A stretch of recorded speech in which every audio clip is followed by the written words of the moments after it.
কি অবস্থা তোমাদের? তোমাদের সাথে দীর্ঘদিন পরে দেখা হচ্ছে। তোমরা সবাই জানো যে আমরা অসুস্থ ছিলাম।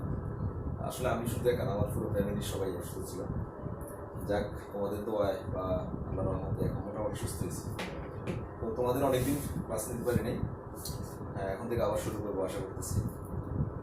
লাস্ট আমরা যেটা পড়াইছিলাম লেকচার 7 শেষ করার পর আজকে লেকচার 8 হবে। তো আমরা বিভাগ পড়াইছিলাম, আমার যতটুকু আমার পড়ে লাস্টে বিভাগ বা একাধিক চার্জের ক্ষেত্রে বিভাগ কত হয় সেটা আমরা দেখাইছি। আজকে আমরা যেটা পড়াবো সেটা হচ্ছে চার্জগ্রস্ত গোলকের বিভাগ। চার্জগ্রস্ত গোলক মানে একটা পরিবাহী গোলক, অর্থাৎ পরিবাহী পথে তৈরি গোলক।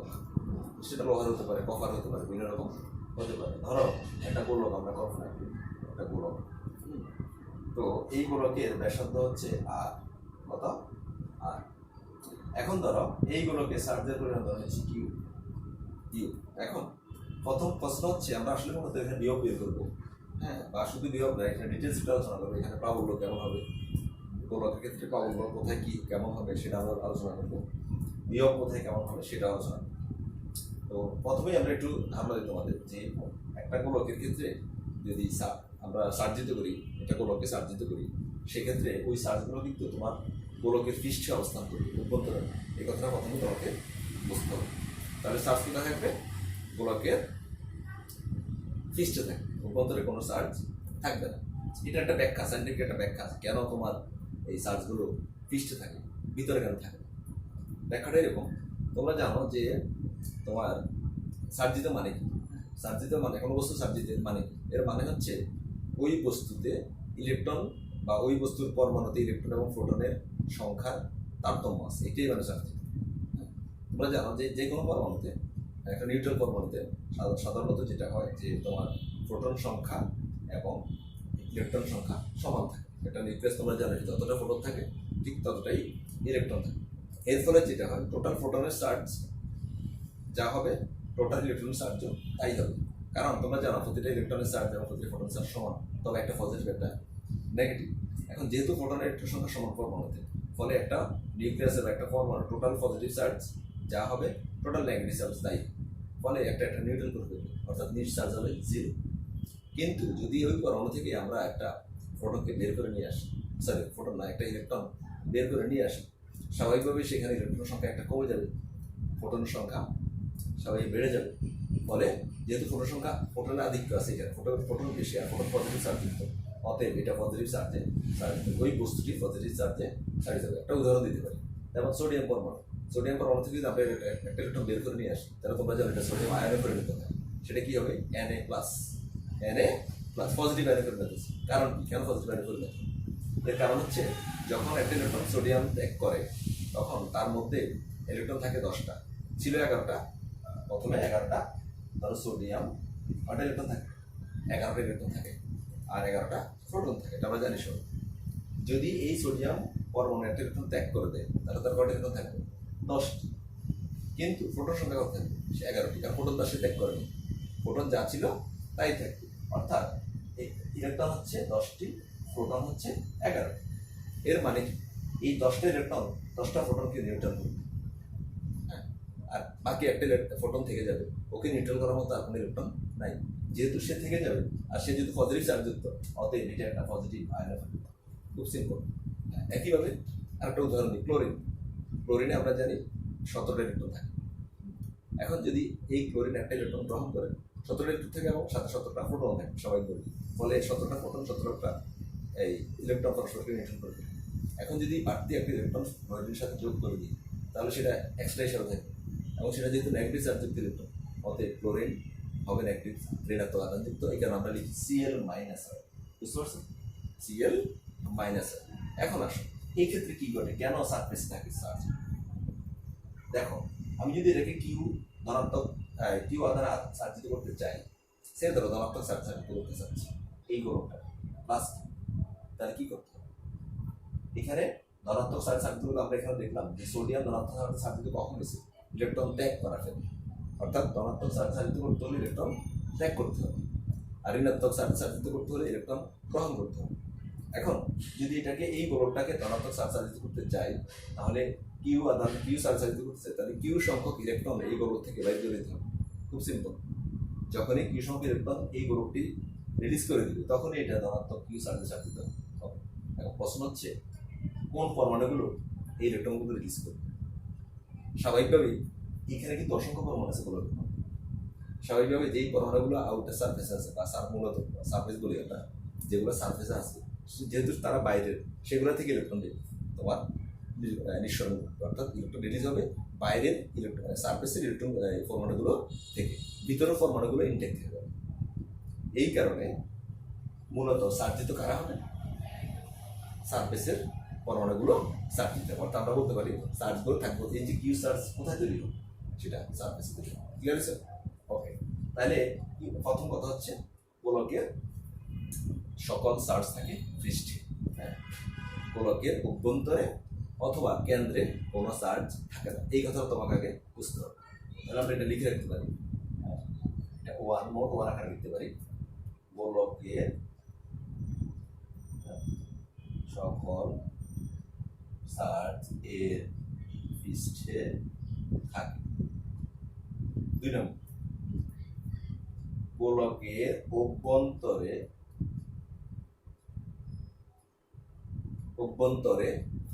বা কেন্দ্রে কোনো চার্জ থাকে না, কোনো চার্জ থাকে না। ওকে, তাহলে এই যে দুটো ভেরি ইম্পর্টেন্ট, এটা তোমাকে মাথায় রাখতে হবে। আসে এই এই যে দুটো ইনফরমেশন আমরা পেলাম, এখন এই ইনফরমেশনের ভিত্তিতে আসলে নির্ধারিত হবে যে এই গোলকের কোথায় বা কোনো বিন্দুতে প্রাবল্য কেমন হবে, এবং প্রাবল্য নির্ধারিত হলে বিভব কেমন হবে সেটা আমরা জানতে পারি। তাহলে আমরা আলোচনা শুরু করে দিই। প্রথমেই 2 নম্বর এটা দেখো, অভ্যন্তরে বা কেন্দ্রে কোনো চার্জ থাকে না। যেহেতু অভ্যন্তরে বা কেন্দ্রে কোনো চার্জ থাকে না, স্বাভাবিকভাবে প্রাবল্য থাকবে না। প্রাবল্য থাকবে না, কারণ আমরা জানি প্রাবল্য হচ্ছে চার্জের সাথে সম্পর্কিত। হ্যাঁ, প্রাবল্য হচ্ছে চার্জের সাথে সম্পর্কিত। আমরা দেখছি প্রাবল্যের ক্ষেত্রে ই সমান 1/4 কিউ বাই আর স্কয়ার। যদি কিউই না থাকে তাহলে প্রাবল্য কোথায় থাকে? অর্থাৎ আমরা বলতে পারি যে প্রাবল্য অ্যাকচুয়ালি কি? প্রাবল্য অ্যাকচুয়ালি হচ্ছে ইলেকট্রিক ফিল্ড থেকে প্রাবল্য আসছে, তড়িৎ ক্ষেত্র থেকে আসছে তড়িৎ প্রাবল্য। যেখানে তড়িৎ প্রাবল্য অ্যাকচুয়ালি হচ্ছে কোনো বিন্দুতে তোমার ধনাত্মক আধান যেই পরিমাণ তড়িৎ বল অনুভব করবে, একক ধনাত্মক আধান যেই পরিমাণ তড়িৎ বল অনুভব করবে, সেটা হচ্ছে ওই বিন্দুর তড়িৎ প্রাবল্য। এখন যদি তড়িৎ ক্ষেত্রই না থাকে, তাহলে সেখানে তড়িৎ বল অনুভব করার কোনো প্রশ্নই আসে না, অতএব তড়িৎ প্রাবল্য থাকবে না। আচ্ছা, এবার আসলে যদি চার্জ না থাকে, তাহলে সেখানে তড়িৎ ক্ষেত্র থাকবে না, আর তড়িৎ ক্ষেত্র না থাকলে তড়িৎ প্রাবল্য থাকবে না। এই কারণে গোলকের অভ্যন্তরের সকল বিন্দুতে, সেটা তোমার কেন্দ্র হতে পারে বা কেন্দ্র ছাড়াও অন্যান্য যে বিন্দুগুলো আছে অভ্যন্তর হইতে হবে, কোনো বিন্দুতেই তোমার প্রাবল্য থাকবে না, অর্থাৎ প্রাবল্য হবে 0। তাহলে আমরা কি শিখলাম? যে গোলকের অভ্যন্তরে যে কোনো বিন্দুর প্রাবল্য 0। কেন 0? কারণ গোলকের অভ্যন্তরে কোনো চার্জ নাই, সকল চার্জ পৃষ্ঠে অবস্থান করে। এইটা তোমার উদাহরণ আসতে পারে। যদি বলে যে গোলকের অভ্যন্তরে প্রাবল্য 0, ব্যাখ্যাটা হবে গোলকের অভ্যন্তরে কোনো চার্জ নেই, যেহেতু কোনো চার্জ আর অভ্যন্তরে কোনো চার্জ নাই, সকল চার্জ গোলকের পৃষ্ঠে অবস্থান করে। যেহেতু গোলকের অভ্যন্তরে কোনো চার্জ নাই, অতএব কোনো তড়িৎ ক্ষেত্র নেই, আর যেহেতু কোনো তড়িৎ ক্ষেত্র নাই, তড়িৎ প্রাবল্য থাকবে না। ক্লিয়ার সবাই? আচ্ছা, তাহলে আমরা কি শিখলাম এখন? যে গোলকের অভ্যন্তরে কোনো চার্জ নাই, অতএব তড়িৎ প্রাবল্য হবে 0। গোলকের অভ্যন্তরে কোনো চার্জ না থাকায়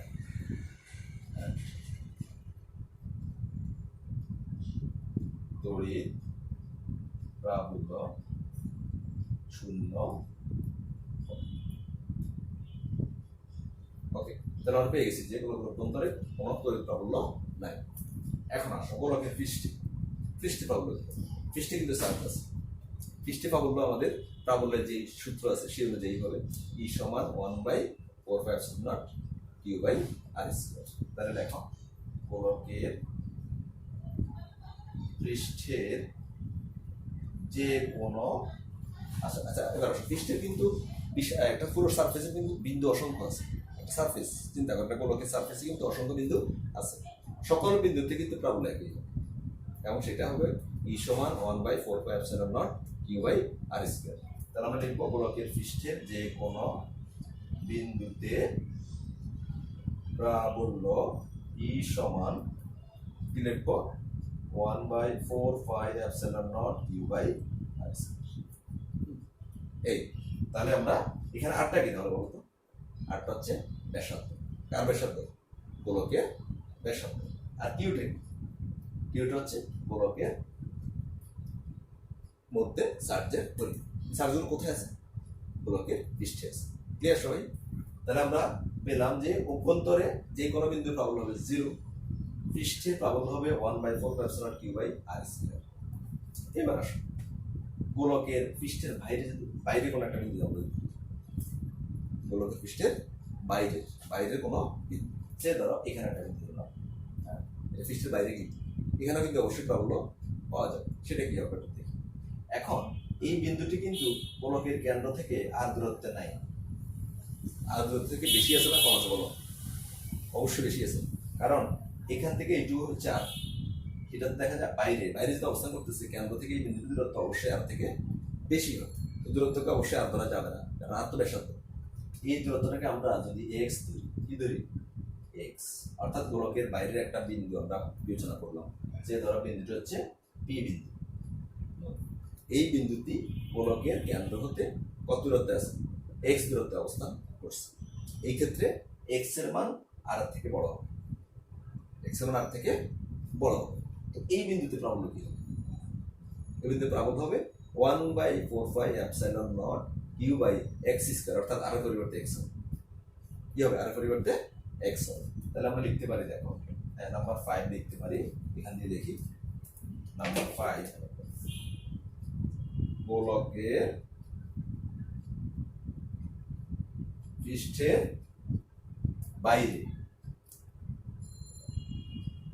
বাইরে কেন্দ্র থেকে এক্স দূরত্ব, এখানে এক্স এর মানটা আর থেকে বেশি, গোলকের পৃষ্ঠের বাইরে কেন্দ্র থেকে এক্স দূরত্বে এক্স এর মান আর থেকে বেশি কোন বিন্দুতে প্রাবল্য কি হবে? ই সমান 1/4πε0 কিউ বাই এক্স স্কয়ার। ব্যাপারটা বুঝছো? তাহলে ডিফারেন্সটা কি? এক্ষেত্রে হবে কিউ বাই এক্স স্কয়ার, আর যদি পৃষ্ঠে হতো তাহলে হতো কিউ বাই আর স্কয়ার, অর্থাৎ এখানে আর পরিবর্তে এক্স স্কয়ার কিছু। তো মাথায় রাখবা অভ্যন্তর হলে কথা হবে 0। ক্লিয়ার সবাই? অভ্যন্তর হলে হবে 0 হবে, যে কোনো বিন্দু কেন্দ্র হলো 0, অভ্যন্তরে যে কোনো বিন্দুতে 0, পৃষ্ঠ হলে 1/4πε0 কিউ বাই আর স্কয়ার, আর যদি পৃষ্ঠের বাইরে হয় 1/4πε0 কিউ বাই এক্স স্কয়ার। হ্যাঁ, এই কথাগুলো তোমাকে মাথায় রাখতে হবে, অঙ্কের ক্ষেত্রে লাগবে। এগুলো বইতে কিন্তু কিছু লেখা নেই, ভেরি ইম্পর্টেন্ট এই নোটগুলো। হ্যাঁ, সবাই অবশ্যই এটা দেখবা বা লিখে রাখবা, বুঝতে পারছো? হ্যাঁ, তো এই হলো যে আমরা অঙ্ক করবো 3টা জিনিস। গোলকের অভ্যন্তরে প্রাবল্য 0, ব্যাস সহজ হিসাব। কেন্দ্রে 0, তোমার অঙ্ক আসতে পারবে না? পারবা। ব্যাখ্যা যদি করতে পারো সেটা ব্যাখ্যা করতে পারো কিভাবে? যেহেতু অভ্যন্তরে কোনো চার্জ নাই, সকল চার্জ পৃষ্ঠে অবস্থান করতেছে, যেহেতু অভ্যন্তরে চার্জ নাই, কোনো তড়িৎ ক্ষেত্র নাই, আর তড়িৎ ক্ষেত্র না থাকলে তুমি প্রাবল্য থাকবে 0। আচ্ছা, তাহলে আমরা প্রাবল্যের ব্যাপারটা বুঝে গেছি যে একটা গোলকের বিভিন্ন অবস্থানে বা বিভিন্ন পয়েন্টে, সেটা অভ্যন্তরে পৃষ্ঠ অথবা বাইরে হোক, কোন বিন্দুতে প্রাবল্য কেমন সেটা আমরা মোটামুটি বুঝে ফেললাম। এবার আসো বিভব। আসো এবার প্রথমে একটা করে গোলকের অভ্যন্তরে বা কেন্দ্রের বিভব কেমন হবে সেটা দেখি। আচ্ছা, আমরা এখানে দেখলাম যে গোলকের অভ্যন্তরে প্রাবল্য নেই, কিন্তু মজার ব্যাপার হচ্ছে প্রাবল্য না থাকলেও বিভব আছে। গোলকের অভ্যন্তরে যে কোনো বিন্দুতে তুমি বিভব পাবা, কেন্দ্র বিভব পাবা। আরো মজার ব্যাপার হচ্ছে এই গোলকের অভ্যন্তরে সকল বিন্দুতে, সেটা কেন্দ্র হলে হতে পারে, সকল বিন্দুতে বিভব একই, বিভবের মান সমান, এবং আবার সেই বিভবটা গোলকের পৃষ্ঠ বিভবের সমান। কেমন জানি কাজ লেগে যাচ্ছে না? দেখো, খুব সিম্পল। আমরা বলছি যে গোলকের অভ্যন্তরে প্রাবল্য নেই, কিন্তু এখন বললাম হ্যাঁ যে গোলকের অভ্যন্তরে বিভব আছে। প্রাবল্য তার মানে কি? প্রাবল্য না থাকলে বিভব থাকতে পারে, প্রাবল্য না থাকলে বিভব থাকতে পারে। কিভাবে এখানে বিভব আছে আমরা ব্যাখ্যা করবো, একটু পরে বুঝবা। কারণ আমরা বললাম যে গোলকের অভ্যন্তরে প্রাবল্য না থাকলেও বিভব আছে, এবং এটাও বললাম যে গোলকের অভ্যন্তরে সকল বিন্দুর বিভব সমান, আবার সেই বিভব গোলকের পৃষ্ঠ বিভবের সমান। এটা কিভাবে বলে একটু ব্যাখ্যা করি, সবাই একটু মনোযোগ করে বুঝবো। এটা একদম মুছে দিই।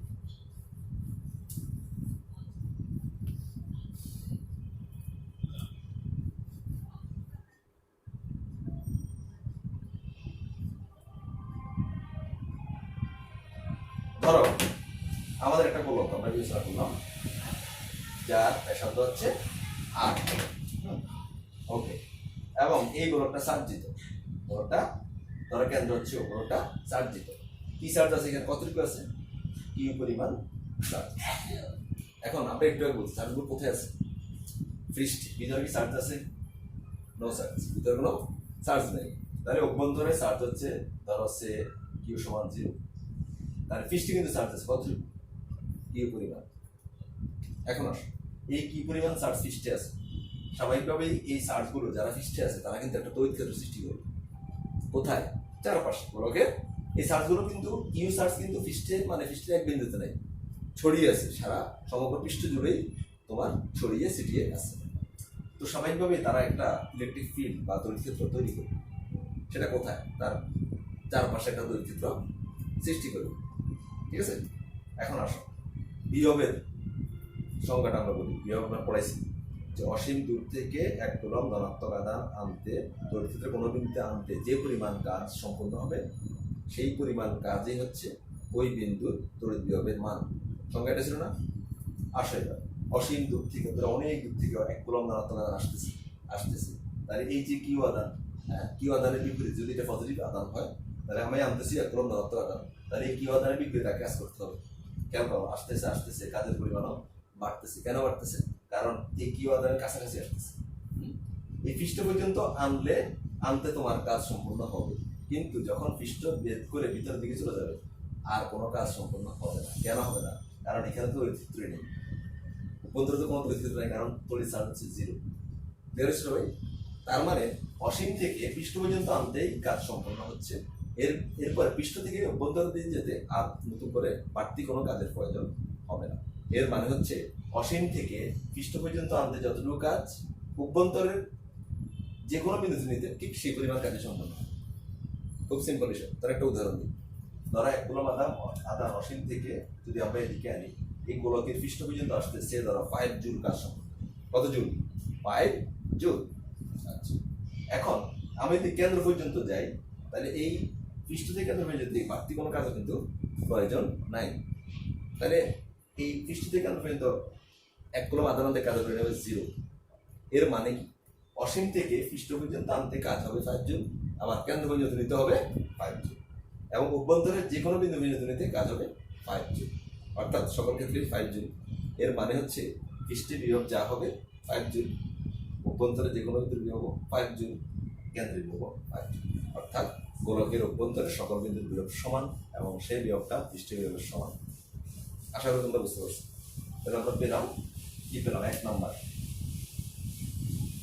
গোলকের অভ্যন্তরে সকল বিন্দুর বিভব এর পৃষ্ঠের বিভবের সমান, পৃষ্ঠের বিভবের সমান, এবং এই বিভব এই সমান কি হবে 1/4πε0, ওই যে বিভবের সূত্র q/r। ক্লিয়ার সবাই?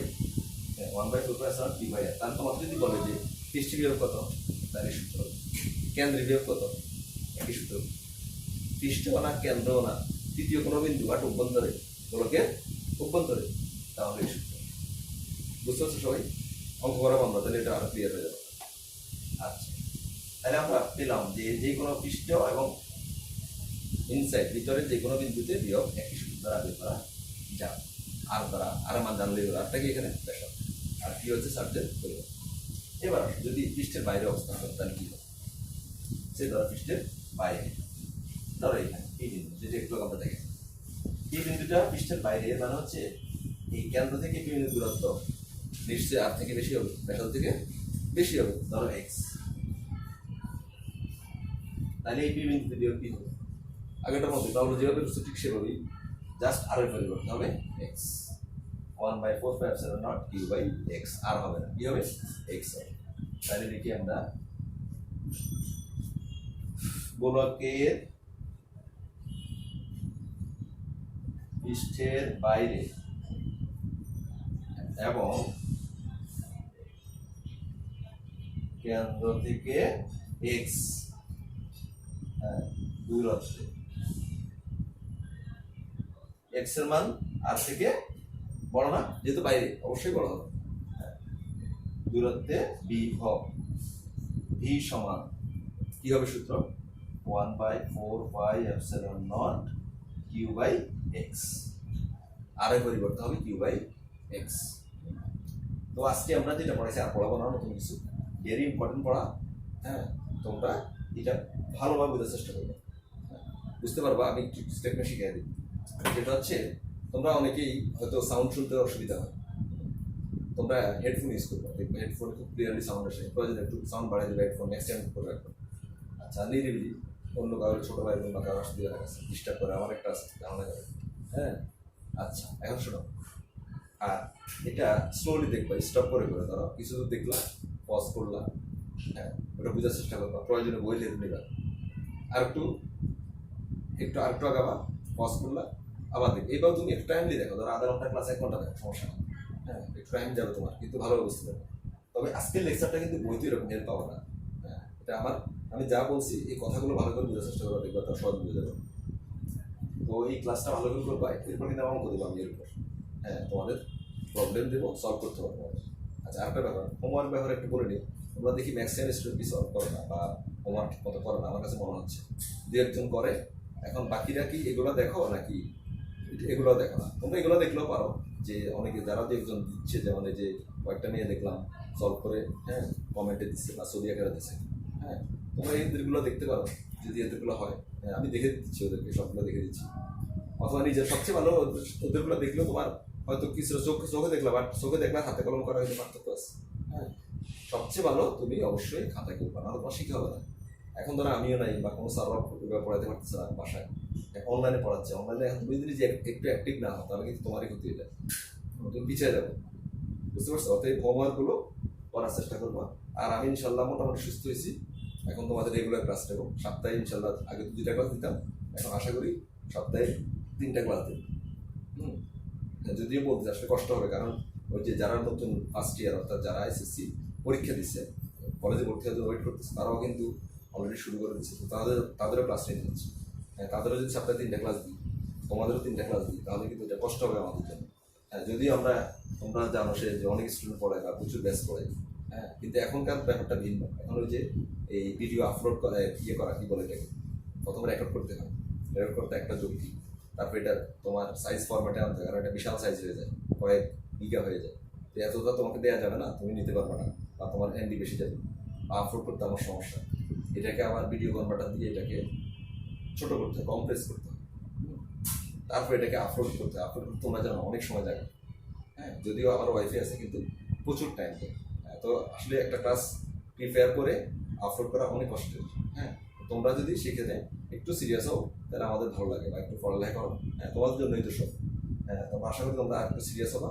হ্যাঁ, তাহলে তুমি ভালো করতে পারবা, প্রত্যেকটা ক্লাস ভালো করে ফলো করবা, আর হোমওয়ার্কগুলো অবশ্যই করবা।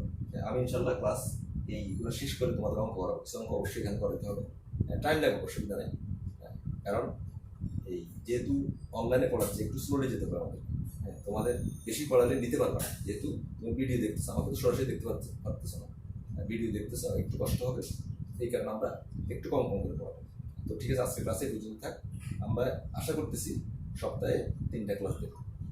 হ্যাঁ, প্রতি সপ্তাহে 3টা করে ক্লাস দেবো, আর 3টা না পারলে 2টা মিনিমাম পাবাই মাস্ট। তো সবাই ভালো থাকো, আল্লাহ হাফিজ।